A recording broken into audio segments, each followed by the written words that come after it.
Bonjour, bienvenue sur la poule Veda de Lotus Pacham. Donc en fait, c'est par rapport aussi à ma vidéo en fait d'hier. Donc en fait, je voulais un petit peu plus développer. Et justement, en fait, aujourd'hui, on va parler de pourquoi doit-on être amoral. Alors voilà, hein, ça paraît pas forcément un truc évident. Donc en fait, quel est le rapport entre être, on va dire, moral et la souffrance mentale, hein, voilà. Et pourquoi en fait avons-nous honte de ce que l'on fait ou de ce que l'on voilà, de ce que l'on est dans certaines situations, hein, parce que en fait, ce qui ressort, c'est qu'il y a quand même pas mal de gens en fait qui, quand ils se rendent compte en fait de certaines situations qu'ils ont vécues dans le passé, et bien en fait souvent ils sont un peu honteux, voilà, ils savent plus quoi faire, voilà, parce qu'ils ont des systèmes de pensée qui sont complètement erronés. Donc en fait, en gros, ils sont dans le brouillard. Donc mes amis, c'est pareil, vous me mettez la poule sur la tête, hein, parce que voilà. Alors, on va commencer un petit peu à comprendre tout ça. Enfin, en tout cas, moi, je vais vous donner en fait mes ressentis, hein, comme d'habitude. Après, tout le monde fait le tri. Et donc en fait, eh bien pourquoi en fait vous n'arrivez pas à lâcher l'ego, voilà, l'ego narcissique, et en fait vous préférez, pour certains d'entre vous, à vous conformer, on va dire, à une certaine morale bourgeoise, ou vous vous êtes conformé, on va dire, à une morale tout court dans le passé. Et là, en fait, eh bien, vous vous rendez compte finalement dans votre vie, bon ben voilà, il y a ma poule qui vous rentre dedans aussi, mais en fait, vous vous rendez compte qu'évidemment que vos systèmes, on va dire, de croyances ne fonctionnent plus. Donc en fait, par rapport en fait à ma vidéo d'hier que je vous recommande bien sûr, eh bien je vais essayer d'être plus précise, hein, à cause justement de nos identifications à notre culture, à notre éducation. Donc en fait, c'est papa t'a dit que ça c'était bien, que ça c'était mal. Voilà, t'as enregistré dans ton logiciel à 5 ans et t'as jamais fait de reset, évidemment, depuis 40 ans. Bon, résultat, on va dire, eh ben, tu te trimbales avec des jugements sur tout le monde et sur n'importe quoi depuis tes 10 ans. Genre, par exemple, t'aimes le rose, hein, t'aimes le rose parce que la première fille qui t'a roulé une pelle avait un t-shirt rose avec une licorne, et là, t'as eu l'impression de découvrir, je veux dire, le troisième œil, hein, t'as eu l'ouverture de l'ajna. Et donc, en fait, eh bien, il faut comprendre que le bien et le mal, eh ben, c'est du mental. Donc, en fait, en gros, tout est faux dans votre tête. Et donc, la morale là-dedans, eh bien, c'est une petite partie, évidemment, qui s'est bien développée. Et la morale est un senseur, et c'est aussi un curseur qui se déplace en fonction de l'évolution sociale, familiale et sociétale. Et donc en fait, quand il y a une identité, un comportement social, eh bien évidemment c'est faux, ou une partie de ce que vous jugez est faux, parce que évidemment quand vous jugez, eh bien vous disséquez, vous segmentez une situation ou une personne, ou carrément vous-même. Voilà, donc voilà, et là ça fait mal, hein, évidemment, parce que vous commencez à vous disséquer vous-même, évidemment, vous êtes complètement à l'opposé des lois naturelles. Et donc vous vous jugez, ou ce sont évidemment les tyrans, hein, vos criminels intérieurs, papa, maman, qui vous jugent, même s'ils sont morts, ou même s'ils ne sont plus présents.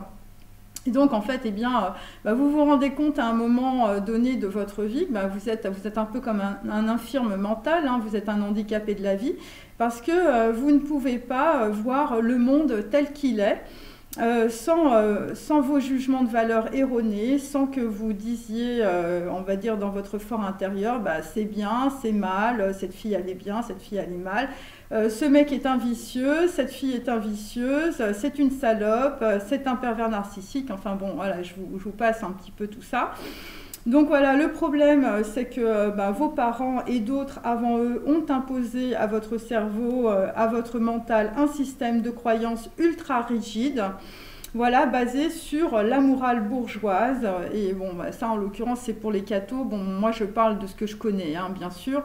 Donc voilà, moi c'était la morale bourgeoise, hein. Bon, après ça s'est développé dans toutes les couches de la population, hein, c'est devenu de la morale tout court.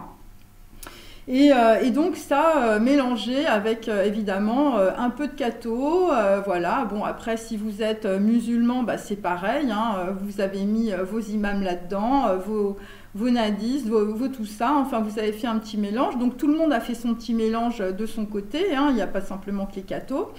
Et donc en fait, eh bien, souvenez-vous, le corps c'est mal et aussi sans gêne il n'y a pas de plaisir. Donc ça veut dire aussi que les gens en fait ils sont complètement tordus du cerveau.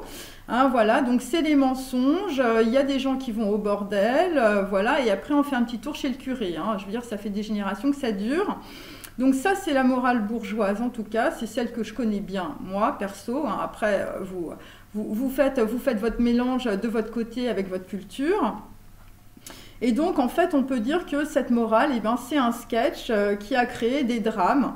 Voilà, car elle s'est étendue dans toutes les couches en fait sociales, donc avec le catholicisme, avec la religion de Bonalois, mais aussi les moralistes européens et les prédicateurs du dimanche matin. Je ne sais pas si vous vous souvenez, hein, voilà, on a Cato sur les chaînes de télé, enfin on a tout ça, donc en fait voilà, on a des prédicateurs. Après, les prédicateurs c'est un petit peu dans tous les systèmes, on va dire, hein, voilà, il n'y a pas qu'en France et il n'y a pas qu'en Europe.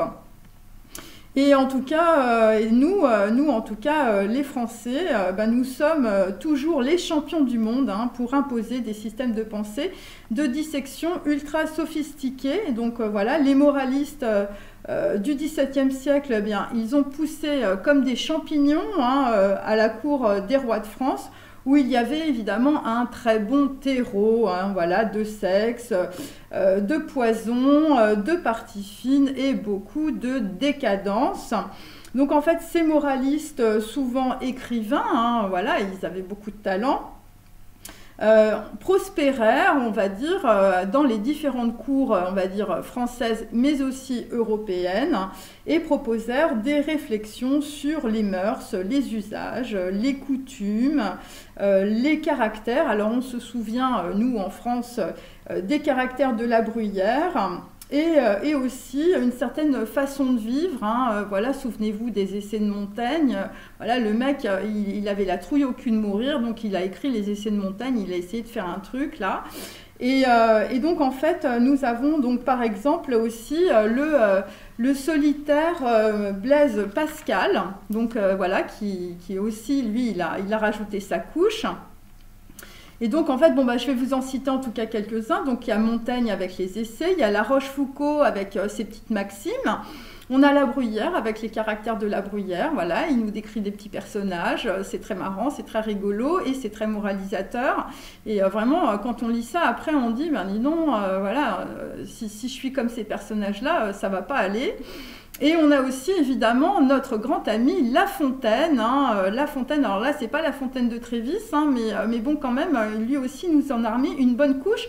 Et depuis qu'on est enfant, enfin, je sais pas si vous vous souvenez, mais moi, je veux dire, les fables de La Fontaine, je veux dire, j'en ai bouffé. Hein, donc voilà. Et donc, en fait, ce qui est intéressant, c'est le système descriptif propre à une situation qui rend à celle-ci, on va dire, un principe moralisateur. Donc évidemment, personne n'a envie d'être l'idiot de renard qui laisse tomber le fromage sous les flatteries et on va dire aussi la cigale qui crève de froid alors que la petite fourmi lui fait la nique devant la cheminée. Hein, donc là aussi, on se dit, vaut mieux être une fourmi, hein, parce que bon, si on est une cigale, en gros, on est une conne, hein, voilà. Et puis, pour les autres, eh bien, si vous faites tomber votre fromage, on va vous le ramasser. Donc en fait, les flatteurs, voilà, c'est pas forcément quelque chose de bien. Voilà, donc en fait, toutes ces petites choses, en fait, ça se met un petit peu comme, c'est un petit peu comme les petites pierres du petit poucet, vous voyez, et puis c'est dans votre tête, ça, et puis ça tourne, hein. Donc voilà, donc là, nous sommes encore là, évidemment, dans la dissection de l'esprit français, dans le jugement et surtout dans l'exclusion. Donc, qui n'a pas appris... donc à son fils les fables de La Fontaine ou à sa fille Et bien, vous lui avez transmis, sans le savoir évidemment, le virus du mental, du jugement et de la morale. Voilà, donc c'est un système erroné et moralisateur qui refuse un discours construit, démonstratif et prescriptif. Hein. On vous colle ça dans la figure, on vous dit, bah écoute, voilà, dans ta vie, il vaut mieux que tu sois une fourmi. Tu vois, c'est déjà là, et là, en fait, on ne vous explique pas comment ça marche. Hein. On vous dit, c'est comme ça, donc voilà. Donc vous avez genre 4 ans, 5 ans, vous prenez ça dans la figure, hein, voilà, c'est comme ça. Donc en fait, évidemment, c'est un système de perversion puisque en même temps, les moralistes contestent la posture d'autorité et de savoir qui y sont attachés et qui sont celles du moralisateur. C'est-à-dire qu'en fait, en gros, c'est des gros pervers narcissiques. Hein, ils nous ont fait le truc à l'envers. Donc voilà, ce discours du moralisateur en fait est discontinu, c'est désordonné, on le voit bien dans les essais de Montaigne, hein, je vous invite un petit peu à aller voir là-dedans, c'est pour mes jeunes amis, où en fait tout est très court et sans explication, et on voit ça aussi évidemment avec La Rochefoucauld, carrément avec les maximes, hein, avec les citations. Donc en fait, résultat, on va dire, au lieu d'expliquer, je veux dire quelque chose, de disséquer à fond, on va dire une attitude sociale, eh bien, on va être champagne, hein, voilà, on va être voilà, champagne, léger, superficiel, on va être à la cour des rois de France, et on est sans embâge hein, pour rendre un réel sans cohérence ni signification. Hein. Je veux dire, le truc, en fait, à la base, ça a quand même ni queue ni tête, hein, mais c'est des grands moralistes français. Hein, donc voilà, ma poule les écoute bien. Donc voilà. Donc là, on est évidemment à fond dans les projections et c'est ce dont nous avons hérité en fait dans notre dualité du mental, hein, la superficialité et l'incohérence tout en disséquant la grenouille hein, sur les poubelles moralisatrices de la famille. Donc en fait, pour moraliser, on va dire, une société, ben, en fait, on est dans la citation, hein, mes amis, donc on est sur des petites phrases hein, qui n'ont ni queue ni tête. Voilà, c'est comme si vous parliez par exemple à votre enfant, à votre fils ou à votre fille, pour faire son éducation qu'à travers des citations de La Rochefoucauld. Je veux dire, bon courage. Donc en fait, la vérité des moralistes, je veux dire, est mouvante, enfin on ne sait pas trop où on va, elle est discontinue, elle est duale, elle est bipolaire, elle est ambiguë. Donc en fait, on vous laisse un petit peu en suspens, on vous laisse sur le fil, hein, bien sûr. Et on vous laisse surtout seul responsable à bord du sens du bordel en fait qu'on vous balance. On vous laisse avec le puzzle de la bruyère, mais avec un système de perversion morale qui vous empêche d'appréhender le monde tel qu'il est et de le voir dans sa cohérence et donc dans son unité. Et donc par conséquent, c'est ce même système moralisateur hérité de papa-maman et de votre éducation qui vous empêche de voir la vie dans sa complétude et éventuellement de voir que telle ou telle personne n'est pas du même milieu que vous, mais aussi que cette personne a une vision peut-être plus ouverte et plus complète de la vie sans avoir fait d'études ou sans beaucoup de diplômes. Voilà, parce qu'en fait, le problème, c'est ça.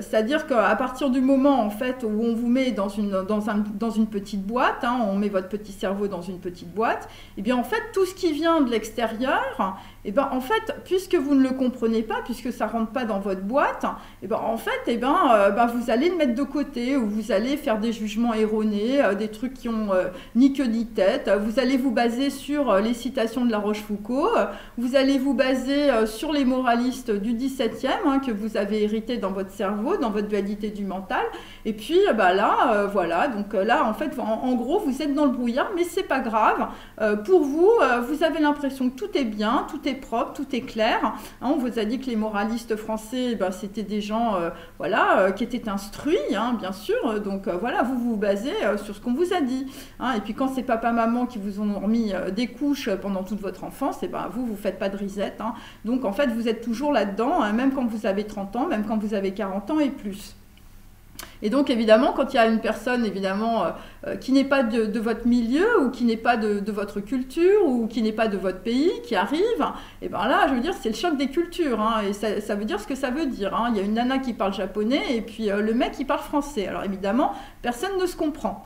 Donc en fait, on en est quand même là, hein, voilà, au sens propre comme au sens figuré.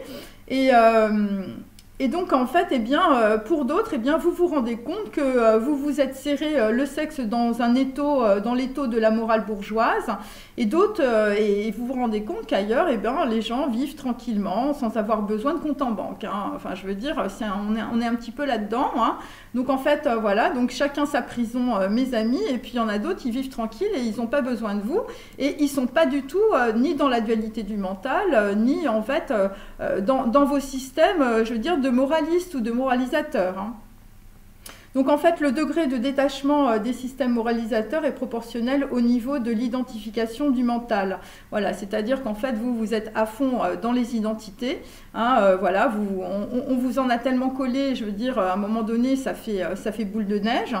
Et donc, en fait, eh bien, en tout cas, on peut se détacher de la supercherie du mental et de l'arnaque des moralisateurs du XVIIe siècle, à partir du moment, évidemment, où on se remet en cause, hein, ce qui n'est pas forcément le truc très évident. Donc en fait, eh bien, cette morale, en tout cas cette morale bourgeoise, celle que je connais bien pour l'avoir vécue, eh bien tout cela a provoqué des générations de refoulés qui allaient se tremper le jonc dans les bordels. Hein, voilà, donc ça a été, je veux dire, de génération en génération. Hein, on était dans le mensonge à répétition. Et donc, en fait, ces moralistes ont créé des relations, on va dire, entre les êtres, dénaturées, disséquées à la serpe de l'ego et du mental. Donc, en fait, le narcissisme a poussé comme du chien-dent, hein, bien sûr, hein, puisqu'on se disait, ben oui, il faut suivre la morale, hein, il faut suivre la morale bourgeoise. Et donc, évidemment, eh bien, ça a aussi développé beaucoup de cerveaux bipolaires. Donc, en fait, où on passait, on va dire allègrement, facilement, de la tromperie au bordel, hein, puis à la bisexualité et à l'homosexualité. Je veux dire c'était, voilà, c'était, on va dire, la planche savonnée, ça a été ça. Hein. Donc, en fait, avec les moralistes, eh bien, on vous a fait lutter contre vos mauvaises pensées. Vous êtes mauvais, la matière est mauvaise, le corps est mauvais, le corps est sale. Enfin, je ne sais pas si vous vous souvenez, tous les trucs de catho, enfin, pour les gens qui ont fait du catholicisme. Enfin, voilà, c'est un petit peu ça quand même. Voilà, avec le curé le dimanche matin. Et vous avez lutté avec votre petit cerveau. Oulala, le curé m'a dit que j'étais mauvais, papa m'a dit machin, maman m'a dit que j'étais mauvais aussi, le chien m'a dit que j'étais mauvais. Enfin bon, j'étais un mauvais petit garçon ou une mauvaise petite fille. Oulala, j'ai fait des choses sales. J'ai des pensées honteuses, je suis nulle, enfin bon bref, je veux dire, tout y est passé, hein, donc voilà, ça c'est votre éducation, hein, parce que évidemment là vous vous rendez compte qu'il y avait un gros problème, hein, bien sûr, et en tout cas avec la morale bourgeoise.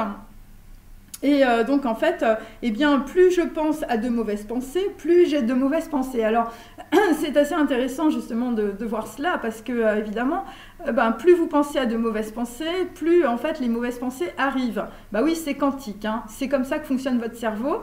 Et donc en fait, lui, eh ben, il va racler les fonds de tiroir, hein, les fonds de tiroir de votre mental. Et plus vous vous culpabilisez, plus vous êtes dans la honte. Et évidemment, eh bien, plus tout ça vous arrive dans la figure. Hein. Ça paraît assez logique.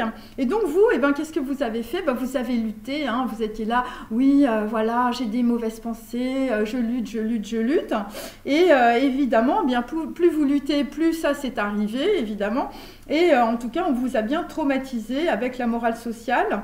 On vous a bien fait comprendre qu'il fallait que vous soyez parfait ou parfaite. On vous a accablé de cette morale. On vous a dressé comme un chien en vous obligeant à refuser d'écouter votre corps et vos besoins. Donc en fait, votre corps, c'est l'origine de l'humanité, hein, il faut tout de même le rappeler. Voilà, et donc en tout cas, Le corps, on va dire, c'est amoral, hein, c'est sans morale, c'est ça ce que ça veut dire en fait. En tout cas, c'est tout l'intérêt de ma vidéo. Hein. Le corps, c'est quelque chose de réel. Il n'est pas dans la dualité. Hein. Le corps ne ressemble pas à un barbapapa rose. Hein. Le corps ne se transforme pas. Il n'est pas dans l'illusion du mental et des projections des moralisateurs français. Donc le corps est amoral, naturel et donc hors système. Le corps est votre ami et c'est grâce à lui que vous vivez. Hein. Il y a des gens qui l'oublient quand même. Hein. On vous a donné un corps, hein, évidemment, c'est pas pour le maltraiter. Donc soyez doux avec vous-même. Voilà, soyez gentil avec vous-même. Voilà, et donc quand on traverse évidemment toutes les voiles de l'illusion, alors moi ça me fait toujours rigoler quand je lis souvent les voiles de l'illusion, évidemment, je veux dire, c'est des barrières en métal hein, que vous traversez, c'est certainement pas des petits voiles. Donc en fait, quand vous traversez tous les voiles des illusions, tous les systèmes de croyances et d'identification, eh bien, c'est le corps qui vous soutient et c'est le corps qui vous donne vos réponses. Donc on va dire le corps ne peut pas se couper en deux. Donc je rappelle tout ça parce que visiblement pour beaucoup de gens c'est pas un truc évident. Hein. Il y a des gens ils savent même pas qu'ils ont un corps. Hein. Je veux dire ils sont tellement dans le mental. Hein, vous avez tellement vécu dans les buildings de votre mental que vous ne vous êtes même pas rendu compte que vous aviez un corps. Hein, sauf quand vous tombez malade, évidemment, là vous dites « Ah bah oui, là j'ai de la souffrance, là j'ai mal aux pieds, j'ai mal au dos, j'ai très très mal à la tête aujourd'hui, je comprends pas, hein, mais qu'est-ce qui se passe ?» Donc évidemment c'est cela, parce que pendant des années vous avez foutu votre corps à la poubelle. Et donc évidemment, donc, le corps ne peut pas se couper en deux pour contribuer à la préservation de votre morale bourgeoise. Vous souffrez de votre corps, de votre âme, parce que vous êtes dans la dualité du mental qui vous impose chaque jour sa morale, le ton réprobateur de votre mère. T'es nul, t'es bon à rien, t'es mauvais, si tu commences à te mettre en colère, ce sera terrible pour toi. Enfin voilà, tous les anathèmes qui vous sont tombés quand vous étiez jeune, hein, que ce soit par, ça peut être votre mère ou ça peut être aussi actuellement par un archétype féminin, je veux dire par toutes les personnes, on va dire féminines, là je parle à des hommes hein, bien sûr, mais évidemment vous pouvez aussi inverser pour les femmes. Voilà, en fait, voilà, ça peut être votre père qui vous parlait comme ça. Enfin bon, bref, c'est les deux en même temps. Donc en fait, ce sont les grands moralisateurs de notre cerveau, ces tyrans de notre enfance et aussi de notre adolescence. Donc en fait, il y a quelqu'un qui me demandait comment lâcher l'ego, voilà, hier. Bon, alors d'abord, donc c'est une démarche alors je prends ça bien sûr parce que c'est un peu la même chose, bien sûr, l'ego comme la morale, je veux dire, la morale fait partie de l'ego, hein, fait partie des identités. Hein, c'est pour ça que, voilà, il faut... comment on lâche tout ça maintenant hein, je veux dire, bon, on a suffisamment tourné, je veux dire, dans une poubelle de détritus, hein, des moralisateurs du XVIIe. Alors d'abord, en fait, c'est une démarche de reconnexion à votre corps. Donc en fait, vous devez penser que votre corps et vos sensations et perceptions corporelles sont la seule chose vraiment réelle qui existe sur le monde physique. Et vous devez, on va dire, couper vos systèmes toxiques, moralisateurs, vos tyrans intérieurs. Vous devez vous débarrasser de vos croyances, de vos idées rigides, de vertus et de vices, et de cesser de vous disséquer. Hein. Faut arrêter de se couper en deux, les amis. Je veux dire, en démultipliant, je veux dire, les compartiments, on va dire, moralisateurs dans votre tête. Hein. Donc, voilà, parce qu'il y a des gens qui se disent, ça c'est bien, ça c'est pas bien, ça, elle est nulle, lui il est bien, voilà. Parce que ça vous empêche de vous voir tel que vous êtes. Et donc, évidemment, ça empêche aussi de voir la réalité telle qu'elle est. Hein. C'est-à-dire que, bon, là, vous ne pouvez pas y arriver. Hein. Vous avez votre tête dans une boîte à chaussures, hein, et puis vous avez fait 2 trous, hein, Et puis c'est comme ça que vous voyez la réalité, hein. Je ne sais pas si vous vous rendez compte, hein. Donc là, la boîte à chaussures, à un moment donné, hein, la morale bourgeoise, je veux dire, tous vos identifications, tous vos identifiants, hein, voilà, ben, il va falloir trouver le mot de passe, hein. Et le mot de passe, eh bien, c'est lâcher tout ça, hein, voilà. Et lâcher tout ça, c'est ne plus être dans la rigidité.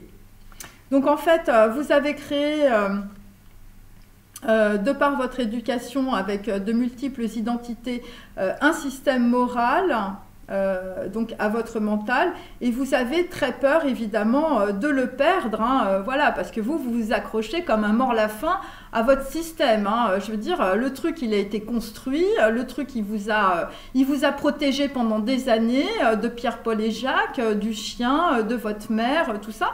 Et puis, bah, vous vous êtes à fond identifié à ça parce que, en fait, bah, c'est ce qui vous a permis de rester en vie, hein, voilà. C'est le truc de survie, hein. Mais bon, après, si vous avez envie de rester dans la survie toute votre vie, et puis dans la morale, et puis à vous mettre le sexe en tire-bouchon, c'est votre problème, hein. C'est pas mon problème à moi, hein. Donc, en fait... Donc tout ça, évidemment, ce système moral de votre mental, toutes ces identités que vous avez à travers, on va dire, votre milieu social, eh bien, vous avez très très peur, évidemment, de perdre tout cela. Et donc, en fait, vous y tenez coûte que coûte parce que vous ne connaissez rien d'autre.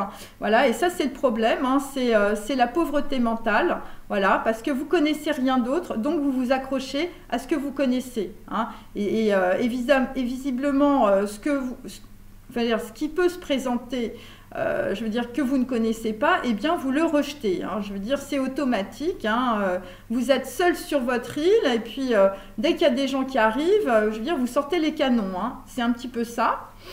Donc voilà, donc en fait, ben, on se retrouve avec des Robinson Crusoe dans leur vie, hein, voilà. Et quand vous avez vendredi, vous le bouffez, hein. Vous voyez, c'est un petit peu ça. Alors, ce que vous pensez être juste et bon pour vous est en réalité une erreur. C'est une énorme arnaque sociale et transgénérationnelle, puisque tout le monde se transmet le piano cassé du mental, les fausses vertus et les mensonges des moralistes. Et donc, en même temps, ceux qui ne rentraient pas, on va dire, dans le petit socle de la morale bourgeoise, ceux qui pouvaient allumer la mèche de la rébellion, hein, je veux dire, il y a des gens qui vous ont quand même foutu pas mal de petits cailloux dans votre chaussure, voilà, pour évidemment essayer de vous faire aller vers une certaine forme de remise en question, hein, voilà, c'est la remise en cause, hein, c'est le reset du logiciel que vous avez téléchargé par défaut quand vous étiez jeune. Je veux dire, à un moment donné, je veux dire, il faut le changer, hein, mes amis, hein. Vous faites ça dans votre téléphone, pourquoi vous ne faites pas ça dans votre mental, hein, c'est quand même un truc de dingue. Eh bien non, bah ça, en fait, dès qu'il y a quelque chose qui arrive, hein, c'est un peu comme, vous vous dites, ah ouais, il y a un truc qui arrive dans ma vie, là c'est le coronavirus, là ça y est, je vais sortir les canons, je vais dire stop, je vais mettre mon masque, je vais le mettre dans mon donjon intérieur, et donc en fait je vais rejeter évidemment tout ce qui peut me perturber, hein, tout ce qui peut surtout perturber mon système de morale, mon système bourgeois, voilà, moi je suis bien dans mes charentaises, j'y reste, hein. Bon ben voilà. Donc en fait, dans ce système moral, il n'y a plus de place évidemment pour de nouvelles idées et de nouvelles pensées, et encore moins de nouvelles personnes. En tout cas, des personnes peut-être qui peuvent vous mettre, on va dire sur une certaine forme de remise en question, voilà, de ce système, en tout cas mental, et aussi évidemment qui peuvent éventuellement vous aider à traverser vos illusions. Donc le problème, hein, c'est que la morale a été le système européen de la supériorité. Là, je fais un petit peu d'histoire, hein, mes amis, hein, quand même, hein. Voilà, c'est un peu une chaîne culturelle, hein, voilà. Et donc voilà, voilà, parce que bah, les moralistes du XVIIe, ils étaient à la cour du roi de France. Je veux dire, à l'époque, la France n'était pas un confetti, on rayonnait dans le monde entier. Et donc, évidemment, eh bien, il y avait la supériorité de l'esprit français, évidemment. Donc, tout le monde s'est collé dans la dualité du mental, hein, dans la dissection des moralistes français. Et voilà, et donc en fait, eh bien, cette supériorité de l'esprit, eh bien, ça a été surtout sur le corps. Voilà, donc on s'est dit, non mais attendez, là c'est bon, le corps, nous on n'en a pas besoin, on a un mental d'enfer. Donc en fait tout ça, ça a été la domination évidemment de l'intellect aussi sur, on va dire, d'autres nations. Hein, je parle essentiellement en culture, hein, bien sûr. Et donc en tout cas, les moralistes se sont gargarisés de leur supériorité culturelle et intellectuelle et par là même de leur narcissisme, alors qu'ils n'ont engendré qu'une dévastation psychique et psychologique qui est la dualité du mental. Et donc, par des systèmes de morale sociale et religieux, les gens ont vécu dans la culpabilité, l'humiliation et le rejet de leurs besoins corporels et sexuels. Donc grâce à la morale, nous vivons toujours dans la peur, dans l'angoisse, voilà, on va dire dans la mutilation d'une partie de nous-mêmes, hein, puisque à partir du moment où on est dans la dualité du mental, ça veut dire qu'en fait on est en plein rejet d'une partie, je veux dire, qui nous incombe, hein, d'une partie de nous-mêmes que nous ne voulons pas voir, hein, puisque cette partie, en fait, c'est la partie honteuse. Hein. Voilà, c'est vraiment ça. Hein. Donc, en fait, on est sans arrêt dans l'humiliation. Il faut comprendre quand même que quand on est dans la dualité du mental, on est dans des formes de honte et d'humiliation par rapport à nous-mêmes. Hein. Et ça, c'est des systèmes de morale bourgeois, c'est des systèmes aussi religieux qui nous foutent là-dedans. Hein. Donc en fait, à ce niveau, c'est une forme évidemment de perversion de se dire que vivre est un péché. Hein. Je veux dire, c'est vraiment ça. Hein. C'est-à-dire qu'à un moment donné, on est tellement corseté par cette morale. Hein, voilà, il faut absolument être les meilleurs. Il faut être hyper vertueux. Je veux dire, je ne sais pas si vous avez vécu avec des gens qui étaient à fond dans la vertu. Enfin, je veux dire, c'est des gens on ne peut pas vivre avec. Hein. Je veux dire, c'est pas possible. Donc voilà. Donc je vous rappelle aussi que Adam et Ève, hein, on nous a rabattu le caquet avec Adam et Ève. Eh bien, c'est un mythe sumérien mal traduit par un hébreu qui vraisemblablement, en fait, n'aimait pas les femmes. Hein. Je veux dire, c'est ça. Le mec, il a fait porter le péché, je veux dire, à Adam et à Ève. Je veux dire, le mec, il avait un problème sexuel. Hein, donc, il faut le comprendre, hein, ça, hein, bien sûr. Alors, ça, évidemment, on ne va pas vous le dire. Il y a que des mecs d'Oxford, évidemment, qui ont fait des super études religieuses, qui eux, ils ont la vérité. Hein, mais bon, le curé du coin, lui, il n'est pas au courant. Hein, je veux dire, c'est ça. Donc voilà, donc globalement, on va dire la morale et le péché ont fait porter aux gens le sentiment de la culpabilité et de la honte pour les contrôler et les dominer socialement parce que cela sert jusqu'à aujourd'hui les intérêts d'un petit nombre qui ont repris les leviers de commande. Voilà, donc voilà, bon bah écoutez, on vous a, voilà, en gros, on vous a mis le cerveau à l'envers, voyez. Donc là, il va falloir le remettre un petit peu à l'endroit. Voilà, et donc ça, ça c'est la remise en question, hein, c'est le reset de votre téléphone. Donc on va dire cette prise de conscience pour sortir du péché, de la honte, de l'humiliation de vous-même. Voilà, vous avez coupé votre corps en deux hein, par des croyances erronées à cause de la morale transmise par vos parents, va vous permettre d'avoir une plus grande ouverture d'esprit et une plus grande flexibilité. Parce qu'évidemment, c'est ça le problème, c'est-à-dire que plus vous êtes enferré dans des systèmes moralisateurs, les systèmes de morale bourgeoise, de morale, je veux dire sociale et de morale de votre famille, eh bien voilà, vous êtes enfermé, hein, je veux dire, et là votre pensée elle est hyper rigide, hein, c'est-à-dire qu'il n'y a plus rien qui rentre. Hein. Donc s'il n'y a plus rien qui rentre, il n'y a plus rien qui se passe dans le futur. Hein, c'est-à-dire que vous tournez dans votre poubelle, hein, dans vos détritus familiaux, et ça fait des générations que ça dure. Donc mes amis, réveillez-vous, hein, moi je vous le dis. Hein. Donc voilà, donc évidemment, si vous arrivez en tout cas à comprendre tout ça, hein, ce qui n'est pas forcément très évident, eh bien vous allez comprendre en fait eh bien, qu'il faut évidemment revenir sur tous ces systèmes totalement erronés que vous avez dans votre cerveau. Donc d'abord, il faut vous prendre tel que vous êtes. Voilà, faut pas essayer de vous juger, faut pas essayer de vous dire non mais moi je vais être le plus fort, moi je suis Superman. Je dis non, vous êtes rien du tout, vous êtes vous-même, c'est déjà vachement bien. Il n'y a pas besoin de se taper des projections, voilà, de se faire un vol au-dessus d'un nid de coucou, c'est pas la peine. C'est dans le corps que ça se passe, mes amis. Et donc, en fait, vous prenez aussi les gens autour de vous tels qu'ils sont. Ça, c'est pas mal aussi, parce que les gens, ils font ce qu'ils peuvent, ils sont comme vous, ils sont dans le brouillard, ils voient rien. Je veux dire, ils sont avec des automations. Donc, si vous sortez un petit peu de vos automations, peut-être que les gens autour de vous, ils vont un petit peu sortir aussi des automations, vous voyez.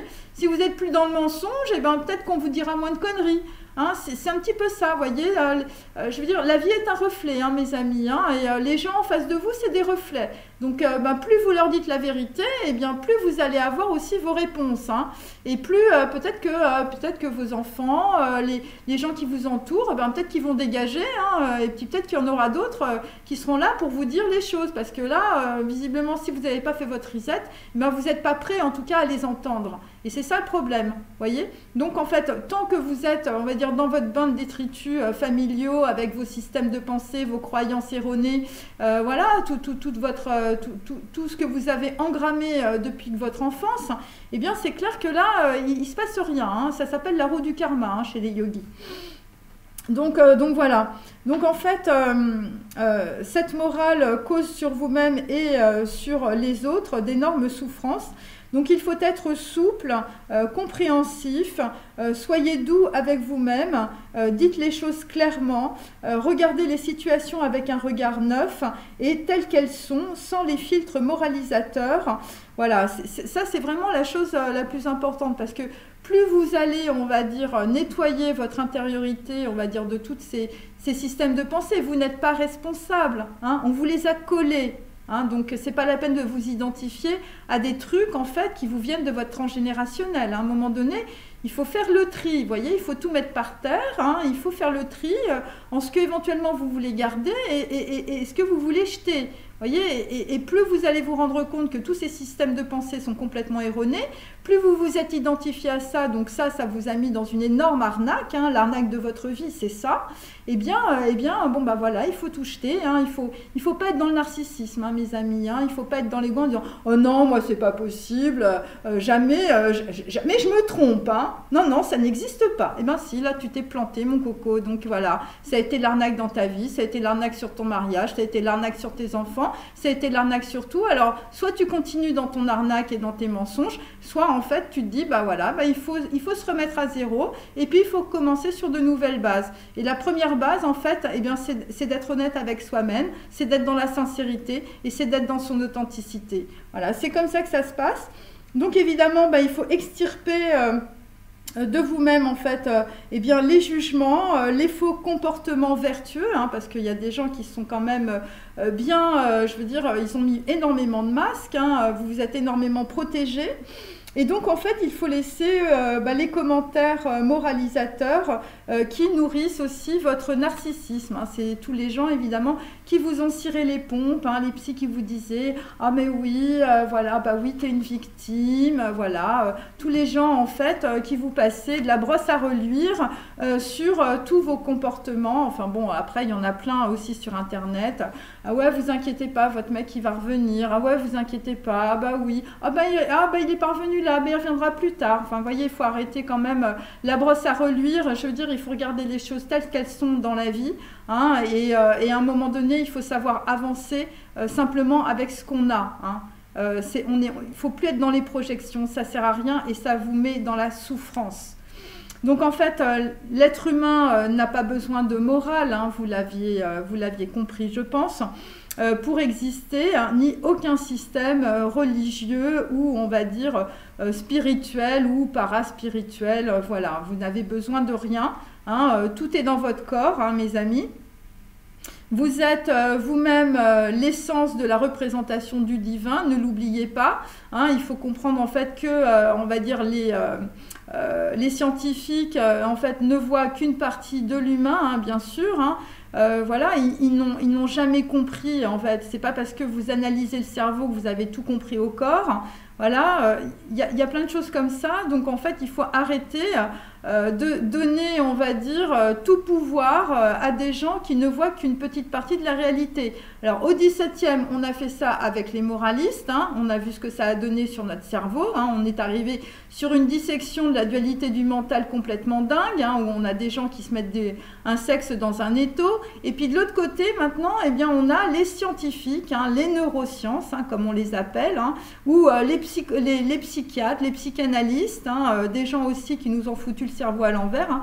Rappelez-vous du Jokari, le truc qui revient, et quand ça revient, ça fait très mal, évidemment, puisque quand on est dans les projections, quand ça revient, ça fait très mal. Et les scientifiques, les scientistes, en fait, eh bien, maintenant, vont nous imposer notre façon de vivre. Donc voilà, donc nous n'avons pas besoin, évidemment, de tout cela, en tout cas, pour faire un reset total de notre mental. Et donc, en tout cas, on va dire que l'être humain, le corps, fait un avec le cosmos et avec Shiva. Alors, je finis sur cette petite note, on va dire, positive. Donc, Shiva, dans les yogis, c'est tout ce qui est provient de ce qui n'est pas. Alors voilà, ça c'est une belle définition de l'intériorité, hein, n'est-ce pas? Donc c'est Shiva, hein, chez les yogis. C'est la danse de la création et de la vacuité, hein, donc c'est pour ça qu'il faut se remettre à zéro. Il faut faire un énorme reset, il faut tout laisser tomber, mes amis. L'ego narcissique à la poubelle. Et donc par la vacuité en vous-même, détaché de toute identité et de tout système de pensée, vous êtes à l'origine de la création et aussi de votre propre création de vie. Vous êtes dans la vie et dans la vraie réalité, détaché de toutes vos illusions. Voilà, et bien sur ces belles paroles, je vous dis à très bientôt. Au revoir.